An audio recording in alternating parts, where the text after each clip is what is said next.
This super review is sponsored by our friends over at Verve. And if you still have not signed up for Verve yet for a free trial, check the link down below in the description and you gotta try it out, where you can watch not only Dragon Ball Super, but tons of other anime and live action TV shows as well as movies. It's a combination of Netflix, Crunchyroll, Funimation, and really some YouTube as well. And now streaming on Verve, Season 2 of Harmon Quest and Last Man, new episodes every Friday, plus tons of anime. So 2 weeks ago, Jiren eliminates Hit. Last week, Frieza eliminates Kaba. Universe 6 getting a very bad 1-2 punch from the rest of the Tournament of Power. And now they're down to 2 Saiyans and 2 Namekians. What is going to happen? Let's talk about Dragon Ball Super episode 113. This one's hard, okay? Kikitoshite Sento Kyo Saiyajin Baturu Siatavi, which translates to, with great joy, the battle crazy Saiyan fight. Now, the real cliffhanger last week was not just that Kaba was out, but the real cliffhanger was that Caulifla wanted to fight Goku. And the episode ends with her kind of saving Goku from the Universe 3 robots and basically telling Goku, hey, let's get it on. And interestingly enough, this week's episode, they repeated the cliffhanger. So we show it like they showed it again. They showed Caulifla saving Goku again. And they're going to start the episode by repeating the same footage they showed last week, which is not anything new. Dragon Ball Z has done this a couple times in the past where they've kind of repeated shots. Sometimes they'll reanimate them, you know, at the beginning of the next episode, but it's rare that we've seen this in Super, but here it is. So basically the story of this episode was a very simple episode to watch. It was pretty much just a fight. We saw virtually nobody else but Goku, Caulifla, and Kale. There were a couple of shots of a few fighters, you know, around the arena. There was a couple of, you know, shots of the people in the bleachers, like the gods and the fighters that have lost already, been thrown out, but we saw nothing really of Vegeta, Frieza. I mean, if they did show up, I missed them, but there was no update on anything else. The entire episode was focused on Goku and Caulifla and Kale, mostly Goku and Caulifla. The whole story, of course, being that Caulifla wants Super Saiyan 3. Now, obviously in the past, she wanted, you know, she conveyed to Goku she wanted blue. So I think what's going on is Caulifla just wants all the forms. She wants everything. She wants to go in order like Goku did. That's what seems to be the case here. She's, of course, upset because Hit and Kaba are gone, and she doesn't want to feel helpless. And I understand that she wants to get stronger, because the way that Caulifla is being written is she's kind of being written as the Universe 6 version of what Goku used to be, where she's kind of immature, she's kind of, you know, self-centered in a way, and she kind of just wants to get stronger and wants to fight and have fun fighting and getting stronger. And she does want to save her universe, don't get me wrong, but it just seems like the right strategy would be more so to come up with some way to survive. But I guess her idea of surviving is just to get stronger. I mean, that's the Saiyan way. I mean, that's how the entire race is. It's all about strength. So it's not uncharacteristic for Caulifla to act this way. I don't think this is a character, you know, plot hole, but it's certainly a character flaw, but it's also one that's expected from the Saiyans. I mean, we've seen Vegeta and Goku make these mistakes so many times in Dragon Ball Z. It would make sense that Caulifla and Kale do it too. But I just personally feel like it would make more sense if they were smarter than that. Kaba seems to be level-headed. That's the way they're kind of writing these characters, is that Kaba is much more like Gohan. I've said this before, in like Trunks, where he's more of like a thinking guy, whereas Kale and even more so, well, Caulifla and even more so Kale are much more berserkers. They're more, you know, they like to fight, even though they're women. Doesn't matter. Dragon Ball is an equal opportunity series when it comes to combat. So the whole thing is, you know, Champa thinks that with Goku being so tired from the fight with Jiren, that Caulifla might be able to win. And Beerus thinks that, well, Goku's the only one who can beat Jiren. But Champa's whole thing is, well, I'm hoping that we win based on numbers, even though they've only got 4 fighters left. Well, buddy, if you're hoping to win on numbers, then you might want to focus on some of the other universes too. You know what I mean? So she charges at Goku. Goku's blocking. She's in Super Saiyan 2. Goku's in base. Goku knocks her away in his base. So even when Goku is in his base, even though he's tired, it's still too much for Caulifla. which should tell you the difference in power. Now, one thing that I definitely want to hammer home in this review, focusing on the character of Caulifla and Goku and their relationship, because that's really what this was, is I feel like this is mirroring the Vegeta Kaba situation where it's almost like Goku is training her. And like I said earlier this week, I did an entire discussion topic about this on my channel. I'll link it at the end of this video. And with what happened with Vegeta and Kaba, and how Vegeta was like, you're taking me to Planet Sadala, I feel like with that plus this, like the whole master student thing with Vegeta, Kaba, and then Goku and these two, I really do think that it's really, really a Planet Sadala arc is happening. I mean, there's just too many clues here, too many connections. Whether it be a filler in between arc, I don't want to say filler, but like a short arc in between the next big arc, or an actual big arc. That remains to be seen. So Caulifla does land some shots. Big left hook to Goku. Goku begins using the Zanzo-Ken, which is the after image technique. And then Caulifla's having a hard time landing blows, and Goku's taunting her the whole time. Then he upgrades to instantaneous movement. Instant transmission. Big speed difference here. Goku is handling this chick in his base. They have a pretty fun fight to watch. I mean, like I said, the majority of this episode was a fight, and it was fun to watch. I was not bored. I actually thought the fight was more exciting than even Jiren versus Hit, which I thought had some slow parts. I thought this was pretty well done. Caulifla, of course, as she's fighting, is getting stronger, and Whis talks about, well, she's getting more strong as they fight, but also, like we talked about before, Goku appears to be healing as well. So Caulifla's getting better and better. So Goku finally decides to power up to SS1. So I first thought it was 2, but the more I saw the fight, it was just 1. Yeah, it was just the first form.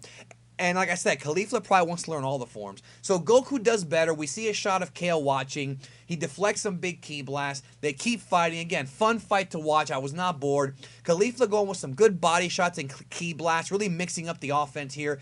Goku does not seem as tired as he used to be. If there's one plot point of this episode that did kind of bug me, was that I felt that Goku recovered a little bit too fast. That's my opinion. I think he seemed a lot more out of it before, and we know that the time goes really slow in this damn tournament. I just feel like Goku is recovering too fast, but maybe that'll be explained later. I don't know. So Goku and Caulifla power up, big explosion, start shooting ki blasts at each other. They're trying to establish Caulifla as being very Goku-like, obsessed with getting stronger and fighting. Goku hits her with a big kick, and she goes into a mountain. They collide again. Hits Goku with a big right fist to the grill piece right in the mouth. But at this point, by the way, I forgot to mention, they're in SS2. So they're already, Goku went to SS2. Goku thinks that Caulifla might be able to even surpass 3. And Goku actually calls Kale over. Goku wants Kale to fight, and Beerus is, of course, not happy about this. And again, I wonder, is it because Goku feels like the more he fights, the stronger he gets and the faster he heals? Obviously, that's part of it, but the other question is, I also feel like Goku's growing a soft spot for Caulifla and Kale. And again, I say it again, the Sadala arc is really being teased now for the future. At least a visit, right? So Kale powers up, but she doesn't go to Berserk. She's just Super Saiyan with green hair. Now, when I first watched the episode, I thought that maybe it was the controlled Berserk form, and I wrote that in my notes that I'm reading right now as I do the review, but later on in the episode, that winds up not being the case. So Kale and Caulifla fight Goku together. Really fun fight, well choreographed, good part of the episode, probably my favorite part. They rock Goku from different angles. Goku's enjoying himself, but he's taking a punishment here. Now, Krillin remarks that he thinks that Goku is using Ultra Instinct, but Whis is like, no, he is not. He's just fast. He once again reiterates that Ultra Instinct is not something that can be learned this quickly, that it takes time. And even though Goku's a prodigy, and let's be real, he's probably going to get it again before the end of the tournament. I mean, let's be honest here. He's going to get it again with his shirt off like in the original Limit Breaker picture, which, by the way, Limit Breaker was never the official name of anything. I've seen some videos, people were saying that Limit Breaker is not Ultra Instinct. Limit Breaker is Ultra Instinct, brother. It's just that Goku hasn't mastered it yet. It's the same thing. So again, Whis reiterates that this is not something that's easy to do. So Caulifla and Kale double punch Goku. Goku powers up to destroy the ki blast. We see this big puff of smoke. blue lightning. Then when the smoke clears, Goku is in Super Saiyan 3. I love this shot. Just this shot right here. It looked beautiful. Love the way it was directed with like the lightning and the smoke kind of coming off of him. Really reminded me of when he first did it in the Buu arc, except there wasn't that much smoke. I really liked that a lot. But it did remind me of the shot in Dragon Ball Z episode 185 when Gohan finishes his transformation and the smoke clears and he's looking at Cell and you hear that dun dun dun dun dun dun. Like, it did remind me of that. And I would have loved it if Kikuchi had done the score for Super. Unfortunately, he did. He's retired. As far as I know, he's retired, but it would have been great. So anyways, love the shot here. Goku goes SS3, but he immediately reverts from the form. He cannot sustain Super Saiyan 3. So I was so happy to see this because I was wondering, why would Goku use 3 if it's known to be a stamina draining form? And I was thinking, okay, well, maybe Goku, because it's been so many years since the Buu saga, he's figured out how to master it to where it won't drain that much stamina, which I think is the most logical theory you can think of. But at this point, this is still the Goku who's still tired. Super Saiyan 1 and 2 are much more natural states for him. He's used them more often. He's mastered them. So SS3, I feel like Goku recognized its flaws, and I feel like that's why we've rarely seen the form. I mean, I think we've only seen it in Dragon Ball Super 4 times. This is the 4th time. So anyways, so Kale and Khalifa love it. They're marking out. And it's funny because they're marking out over SS3 when they've already seen, like, God, Blue, Ultra Instinct. Like, Goku's already done stuff that's way beyond 3, but it's just, I feel like they're just fangirls for transformations. Like, all the fanboys out there who love their transformations, I feel like that's what they kind of are, except they're in-universe. I thought that was kind of funny.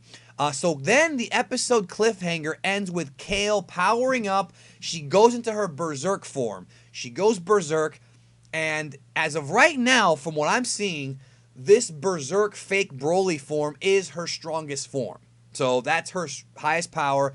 Goku prepares to take on Kale, but remember, he's still not 100%. He cannot maintain 3. So how well will Goku do against Berserk Kale, right? It's going to be interesting to see what happens there. But we'll see. I mean, like I said, we've seen her go from regular SS to, it's green haired, though, which is kind of weird because her hair is black, so they haven't explained that. But Berserk seems to be a more powerful. She goes full out Broly with the buff arms and everything. 22 minutes left in the tournament, and that is the cliffhanger. Next week, I'm going to be covering the preview on this channel tomorrow. Let's just say it, bro. Let's just say it. Kale and Khalifa are going to fuse. It's not even a speculation anymore. It's going to happen, and they're going to Potara fuse. Because in the next episode preview, you see a freaking fusion of them wearing a Potara. They are going to Potara fuse. So I guess Potaras are going to be made legal by Zeno. That's all that makes sense. They said no objects, no artifacts. He already allowed Roshi to use the Mafuba jar. We haven't seen Senzu beans yet in this arc. We might see them. And now we're finally seeing, you know, a Potara used in the tournament. So who knows where this is going. But next week, most of the fight is Goku and Kale. And, of course, the fusion probably as the cliffhanger for next week. So that's tomorrow here on Geekdom 101. What did you think about this episode? And by the way, if you feel like I missed something in my review, definitely make sure to comment it, but please don't be a douche about it. You know, there's a lot of pricks who leave comments about, oh, you missed this, you know, you're an idiot. No, I missed it because I'm watching the show and I'm taking notes, okay? And I also watch it twice. I watch it subbed and I watch it regular, and I also miss it because sometimes I just don't think it's important to cover. There was nothing in this episode that I didn't cover in this review that I thought was important. But if you disagree with me, if you think I did miss something that you want to see covered on Geekdom 101, please leave a comment. But don't make assumptions about, you know, me not paying attention because it's a lot to take in. You know, we're doing these videos right after the episode airs most of the time, just a little while after, because I'm telling you, if I don't have my review up, people are going to scream at me saying, where's the damn review? So this is my review, but again, if you feel like I missed something, definitely tell me. Something you want expounded upon that you think is important. But like I said, most of this episode was just a fight. There wasn't much else here. We'll see more next week. Anyways, thank you, as always, for supporting the channel. And remember, Verve is the official sponsor of the Geekdom 101 Dragon Ball Super reviews. And I've said it before. They're like Netflix mixed with Funimation mixed with Crunchyroll. You can merge all your accounts so you only have Verve. Works on all your devices. They've got Black Clover on there. They've got Boruto. They've got Super. They've got dubbed and subbed anime, My Hero Academia. And they've got movies on there as well. Not just anime movies, live action ones too. Evil Dead is on there. You got to check out Verve. Give it a try. You get a free trial down below in the comments. Try it out. And if you don't like it, that's cool. And if you do, stick with it because it's owned by Crunchyroll. So thank you again. Hope you all have a great day, and I'll see y'all tomorrow.